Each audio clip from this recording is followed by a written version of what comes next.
हाय दोस्तों, कैसे हैं? Good morning. आज ये हमारे पास जो गाड़ी है ये जैपनीज़ लैंसर है और इसको जो है बनाई हुई गाड़ी है, जिसको आप बोल सकते हैं मॉडिफाई किया हुआ है। इसके अंदर कई चीज़ें मॉडिफाई की हुई हैं, जैसे कि बीएचपी बढ़ाने के लिए टर्बो दूसरा डाला गया है, एयर फिल्टर दूसरा डाला है।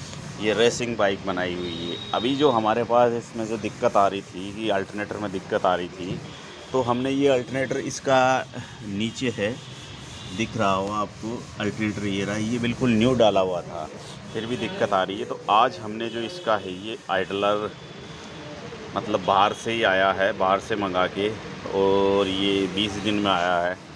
और ये साइलेंसर की देखिए आप कैसे मतलब इनको बनाया गया है। और ये जो गाड़ी है रेसिंग बाइक है, बहुत ही मतलब स्पीड में चलती है। और इसके लिए रेसिंग बाइक के लिए आदमी की फुल सेफ्टी के लिए मोटे बेल्ट्स लगाए गए हैं।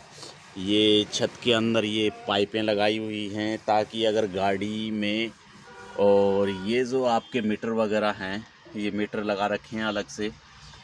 और ये पीछे भी मतलब ये पाइप्स लगा रखे हैं ताकि गाड़ी अगर पलटी भी खाती है तो गाड़ी में दिक्कत नहीं आए। तो ये लैंसर है जैपनीज़ मॉडल। और आप मानिए मतलब ये 200 की स्पीड तो एक बार एक्सीलेटर में यूँ पकड़ती है जैसे कि बहुत ही ज़्यादा स्पीड है इसकी। ये 250 की स्पीड तक चलती है गाड़ी। और इसका अगर बीएचपी इसके अंदर ईसीएम के अंदर भी प्रोग्रामिंग करके इसकी बीएचपी बढ़ाए गए हैं। तो हमारी प्रॉब्लम ये टेस्ट नट डालने से दूर हो गई है। ये ओरिजिनल हमने मित्सुबिशी का मंगाया है और यही चेंज किया है, बाहर से मंगाया है, यहाँ से मिला नहीं है। तो धन्यवाद दोस्तों।